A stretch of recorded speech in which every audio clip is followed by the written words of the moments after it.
ఇప్పుడు ఈ షూటింగ్ పరంగా మీరు మర్చిపోలేని అనుభూతులు చాలా ఉంటాయి. అలాంటివి ఏమైనా ఉన్నాయండి? ఉన్నాయండి. ఎందుకంటే మేము ఛత్రపతి టైంలో అండి, ఆ రోజుల్లో ఇండస్ట్రియల్ క్రెయిన్ వేసి దగ్గర 150-200 హైట్లో ఇండస్ట్రియల్ క్రెయిన్ పెట్టి లైటింగ్ బాక్స్ ఒకటి పైకి లేపామండి. ఒక 2 ఇండస్ట్రియల్ క్రెయిన్ పెట్టి ఇలాగా అటు ఇటు ఒక లైటింగ్ బాక్స్ 200 ఫీట్ హైట్ లేపాం. అది ఒక ఇంటర్వెల్ ముందు ఒక సీన్ వస్తుందండి. వాళ్ళందరినీ పడవలో దాచి ఇదంతా ఒక సీన్. ఆ లైట్లన్నీ పైన కట్టినప్పుడు షూటింగ్ అది ఒక దగ్గర 10 రోజులు షూట్ చేసాం. ఆ షూటింగ్ చేసే క్రమంలో అప్పుడు రైనీ సీజన్, ఒకరోజు రెయిన్ వచ్చి మళ్ళీ అది తెగి కింద పడిపోయింది. ఓకే. ఒకరోజు షూటింగ్ ఆగిపోయింది. మళ్ళీ అది ఇమీడియట్లీ రెడీ చేసి మళ్ళీ అది దాని గురించి వెయిట్ చేసి మళ్ళీ దాని గురించి మళ్ళీ కట్టి షూటింగ్ చేసాం. అంటే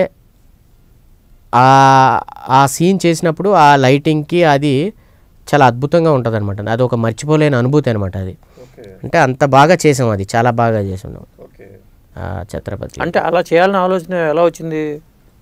అంటే అది గ్రూప్ డిస్కషన్ చేసామండి. గ్రూప్ డిస్కషన్ చేసినప్పుడు అనిపించింది, ఇప్పుడు అందరం ఇప్పుడు సెంధిల్ గారు కానీ మేము కానీ కూర్చుని మాట్లాడుకున్నాం, ఏదైతే సెటప్ ఉంది ఏం చేద్దాం ఏంటి అని అనుకున్నప్పుడు చేసి గ్రూప్ డిస్కషన్లో చేసి కట్టి తర్వాత సై చేశారు. సయ్యం అది గేమ్ అండి. అది పోలీస్ అకాడమీలో మేము ఎవ్రీడే మార్నింగ్ వెళ్ళటమే అదొక మంచి అనుభూతి అండి. అంటే రాజమౌళి గారితో ఆ రోజుల్లో చాలా హ్యాపీగా ఉండేది. అసలు ఆ షూటింగ్ అంటేనే చాలా సరదాగా ఉండేది. ఆయన ఎంత ఆలోచనగా ఉన్నా ఎంత ఇదిగా ఉన్నా మేము ఎంత అల్లరిగా ఉండేవాళ్ళం. ఆయన దగ్గర చేసే అసిస్టెంట్ డైరెక్టర్సే కానీ మేమే కానీ మేము ఒక 6 మంది ఉండేవాళ్ళం, 5 మంది ఉండేవాళ్ళం అసిస్టెంట్స్ కింద. ఆయన దగ్గర ఒక 5 మంది ఉండేవారు. అందులో ఒక 2 సీనియర్స్ కో డైరెక్టర్లు ఉండేవారు. వాళ్ళు మా జోలికి వచ్చేవారు కాదు. అసిస్టెంట్ డైరెక్టర్స్ మేమంతా కూడా చాలా మార్నింగ్ ఆయన గ్రౌండ్ చుట్టూ జాగింగ్ చేయించేవారు. ఓకే. వాళ్ళతో పాటు మేము కూడా జాగింగ్ చేయడం, అలా మంచి అనుభూతులు బాగుండేవి. ఇప్పుడు హీరోలంతా మీతో కలిసిపోతారా? కలిసిపోతారండి అంతా. అదే మేము ఒక పెద్ద హీరో అయిపోయాం, మీరు అంటే మీరు అసిస్టెంట్గా ఉన్నప్పుడు డిఓపిగా ఉంటే ఓకే అనుకోండి, అట్లా అలాంటి భేదాలు ఏం లేవండి. మాతో హీరోలు అందరూ కూడా బాగా, అంటే మీతో 24 క్రాఫ్ట్స్ వాళ్ళు అందరూ చాలా టీం కదా. సినిమా అంటేనే ఒక టీం వర్క్. ఈ టీంతో హీరోలు అందరూ అంతా బాగుంటారా?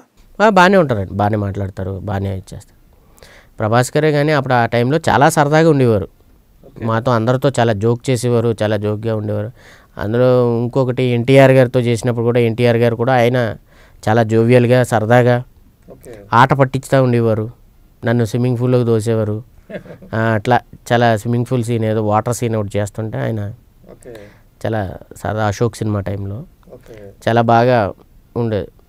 ఇప్పుడు రిస్కీ షాట్స్లో వీళ్ళు కంపల్సరీగా డూప్ని తీసుకోవాల్సిందేనా, లేకపోతే వీళ్ళు కూడా రిస్క్ చేస్తారా? అంటే ఆ రిస్క్ని బట్టి అండి, డిపెండ్స్.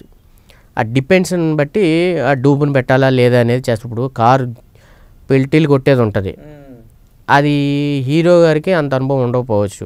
ఎందుకంటే ఫైటర్స్ వాళ్ళకు ఒక అనుభవం ఉంటుంది. వాళ్ళకి ఎప్పుడు బ్రేక్ కొడితే ఎప్పుడు కారు తిరగబడుద్ది, ఎప్పుడు ఏమవుతుంది అనేది వాళ్ళ ఒక లెక్క ప్రకారం దానికి ఒక కొలమానం ఉంటుంది కదండి, దాని ప్రకారం వాళ్ళు చేసుకెళ్తారు. అది మీరైనా నేనైనా హీరో ఎవరైనా అది చేయలేము. అది ఎందుకంటే దానికి ఒక ట్రైనప్ మనుషులు ఉంటారు కాబట్టి అది వాళ్ళ చేయడమే కరెక్టు. ఎందుకంటే దానికి వాళ్ళు కొంచెం డూబ్ వేసుకుంటారు ఆ టైంలో. ఓకే. మిగతా మ్యాక్సిమం కూడా కొన్ని డూబ్ ఉండాల్సినవి కూడా ఇప్పుడున్న మన యంగ్ హీరోస్ ఆల్మోస్ట్ వాళ్ళే చేస్తున్నారు. మ్యాక్సిమం మన యంగ్ హీరోస్ ఆల్మోస్ట్ చాలా వరకు వాళ్ళే చేస్తున్నారు. డూప్లు అవసరం తక్కువ తీసుకుంటున్నారు అంటే న్యాచురాలిటీ కోసం. న్యాచురాలిటీ కోసం. ఇప్పుడు ఒకప్పుడు ఎందుకంటే ఒక కెమెరా 2 కెమెరా పెట్టేవారు. ఇప్పుడు ఎందుకంటే 4-5 కెమెరాలు పెట్టడంలో ఏమవుతుందంటే ఒక కెమెరాలో కాకపోతే ఒక కెమెరాలైనా తెలుస్తుంది ఇది డూబ్. ఎందుకంటే అలా హీరోలు ఒప్పుకోవట్లేదు. ఇప్పుడు డూబ్ అని అంటే లేదా ఇది నేనే చేస్తానని స్పోర్టివ్గా తీసుకుని స్పోర్టివ్గా చేస్తున్నారు. ఓకే. మన హీరోలు చాలా డేరింగ్ అండ్ డాషింగ్ మనుషులు వాళ్ళు. ఇప్పుడు సెకండ్ యూనిట్ అంటూ ఉంటారు కదా, అదేంటి? సెకండ్ యూనిట్ సెకండ్ కెమెరాస్ అండి. ఇప్పుడు యూనిట్స్ అనేవి తగ్గిపోయినాయి. ఎందుకంటే సెకండ్ యూనిట్ అంటే ఇంకొక చోటగా ఇప్పుడు ఎందుకంటే త్వరగా చేయాలి, త్వరగా ఇది చేయాలి, డేట్లు లేవు ఎవరైనా అంటే ఇప్పుడు ఒక చోట షూటింగ్ జరుగుతూ ఉంటుంది, ఇంకొక ప్లేస్లో కూడా షూటింగ్ జరుగుతుంటుంది, ఇంకొక యూనిట్ జరుగుతూ ఉంటుంది, దానికి ఒక కెమెరామ్యాన్ ఉంటారు. ఇప్పుడు అలాంటి వాటికి నేను చాలా చేశాను. తర్వాత 2 కెమెరాలు పెడతారండి. ఓకే.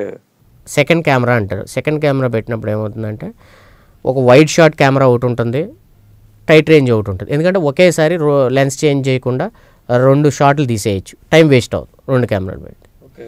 అట్లా కొంచెం త్వరగా అవుతుంది అనమాట 2 కెమెరాలు పెట్టడం వల్ల. ఓకే. అది పెద్ద సినిమాలకి ఎందుకంటే హీరోతో 4-3 సార్లు చేయించకుండా ఇమీడియట్లీ చేయడానికి ఉపయోగపడుతూ ఉంటుంది. మనం 2 కెమెరాలు పెట్టి షూట్ చేస్తుంటే, లేదంటే 2 యాంగిల్స్ అట్లా. ఇప్పుడు ఇతర లాంగ్వేజ్ నుంచి మీకు అవకాశాలు వస్తూ ఉంటాయా? ఇప్పుడు తమిళ్ ఉంది, కన్నడ ఉంది, లేదా హిందీ. అంతకుముందు మీరు హిందీ అసిస్టెంట్గా వెళ్ళి చేశారు, వాళ్ళు పిలుస్తూ ఉంటారా? హిందీలో ఒక సినిమా చేశానండి నేను. తర్వాత నేను బెంగాలీ సినిమాలు చేస్తున్నాను. డిఓపిగా చేశారా హిందీలో? హిందీలో ఒక సినిమా డిఓపిగా చేశాను, ఏదేది? జై అని. ఓకే. ఒక హిందీ సినిమా చేశాను నేను. తర్వాత బెంగాలీ సినిమాలు చేశానండి. బెంగాలీ సినిమాలు ఒక 6-7 చేశాను. మరాఠీ ఒక సినిమా చేశాను నేను. కన్నడ ఒకటి చేశానండి. అవి ఎట్లా వచ్చినాయి అవకాశాలు మీకు వేరే లాంగ్వేజెస్ నుంచి? అంటే నాకు వేరే లాంగ్వేజ్ నుంచి ఎలా వచ్చినాయి అంటే, నాకు ఒక ఫ్రెండ్ ఉన్నారు, ఆ ఫ్రెండ్ సజెస్ట్ చేశారు నా గురించి. చేయడం వల్ల అక్కడ వెళ్ళి ఒక సినిమా చేయడంతో ఇంకో సినిమా అట్లా. ఓకే. అట్లా వచ్చినాయి. అంటే జాబ్ సాటిస్ఫాక్షన్ ఉంటుంది కానీ మరి జేబు సాటిస్ఫాక్షన్ ఉండాలి కదా? అవునండి, అవును. అది మీకు ఉందా? అంటే అంటే కొంచెం తక్కువేనే చెప్పాలి నేను. ఎందుకంటే మన లాంగ్వేజ్లోనే అమౌంట్స్ ఎక్కువ ఉంటాయండి. ఓకే. మీరు ఎంటైర్ ఎక్కడికి వెళ్ళినా తెలుగు ఫీల్డ్లో ఇచ్చినంత రెమ్యునేషను వేరే ఎక్కడా ఇవ్వరండి. హిందీలో కూడా ఇవ్వరా?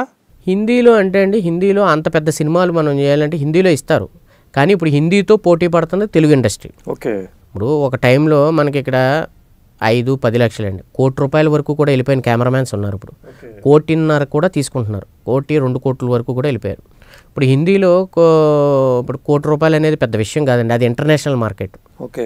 ఇప్పుడు అక్కడ డిఫరెన్స్ లేదండి, మనకి వాళ్ళకే అంతే ఇచ్చి మనకే అంతే ఇస్తున్నాం. అదే ఇప్పుడు వాళ్ళు ఎప్పుడో ఆగిపోయారండి. ఇప్పుడు 30,000, 40 lakhs, 50 lakhsకే ఇప్పుడు అప్పుడే పెద్ద కెమెరామ్యాన్స్ పెద్ద రేంజ్ అనుకునేవాళ్ళు. ఓకే. కానీ ఇక్కడ మన తెలుగులో కూడా 1.5-2 crores కూడా తీసుకునే వాళ్ళు ఉన్నారు.